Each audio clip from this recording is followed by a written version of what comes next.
Does your painting not look realistic enough, no matter how hard you try? In this video, I'll be sharing 5 reasons why your paintings are not looking realistic enough. Number 1 is proportion. If the eyes is looking too big, or the nose is looking too small, the mouth is looking too small or too big, this can affect the realism of your paintings in the end, because proportion matters when it comes to realism painting or artwork. So the very first thing you might want to look into is your lines and your shapes, if they are in the right proportion. You can always use a grid as a guide to be sure that you're having the right proportions of every drawings in your paintings. Number 2 is blending. Yes, every realistic artwork has the subtle edge and the sharp edge. That is, it has the soft edge and the sharp edge. You need to know when to blend well and when not to blend too much. So all of these reasons might affect the realism of your painting. And also, while blending, you need to consider some things while blending. You need to look at the transition of your blend. At times, so many painters or so many artists blend a certain color way too much into the other, which makes it overshadow or change the tones of the other color. So you need to be careful while blending. You need to look into your blending. And also, there are some artists that don't even blend. They just applied tonal values of colors very close to each other to make it look like a smooth painting. So, but regardless, I'm not saying you should not blend, but when you blend, you have to make sure you are doing it right, or you are not overdoing it. Number 3 is color mixture. This is a challenge for most upcoming artists. Getting the colors right is always a challenge, and the best way to conquer this is to practice, because the more you practice, the better you become.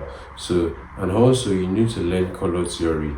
You need to learn the color wheel. These are little guides that will help you to get the color mixture right. It is one thing to get the color mixture right, and it's another thing to get the value of these colors right. You might want to mix a certain orange in your painting, and there are other criteria around the orange.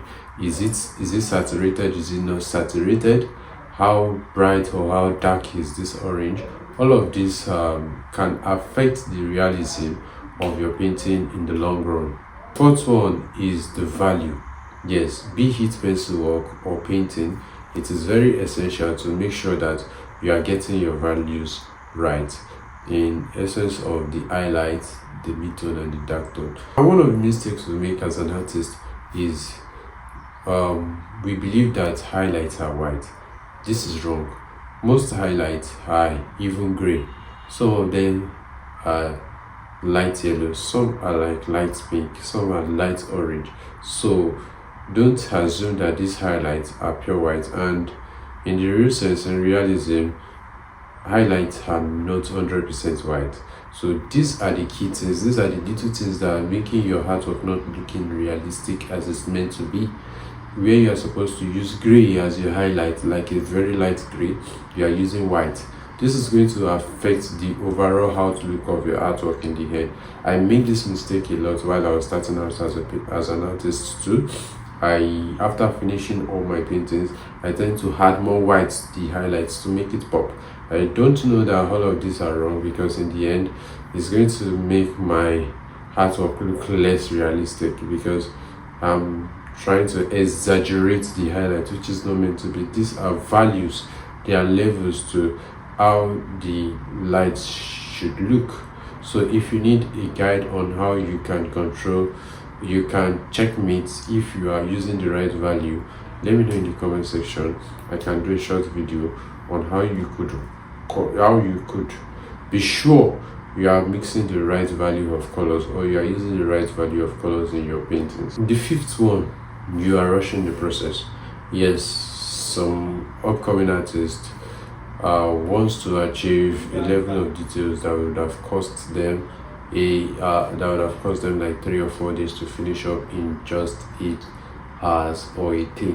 And one of the ways they achieve this is by just assuming details and just putting some details in some key areas of the skin, making it look realistic, but not realistic. To achieve a realistic artwork, it takes time. You need to have that at the back of your mind.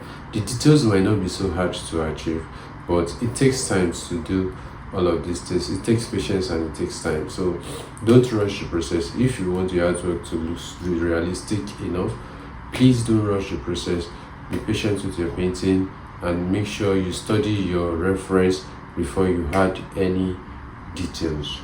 You might not necessarily copy details directly, but study and see the pattern at which details goes before you actually put them on your painting. I hope this video is helpful to you. If it is, kindly share it with any other person that this video might be helpful with, and also don't forget to subscribe to this channel for more videos like this. See you on my next video. Bye.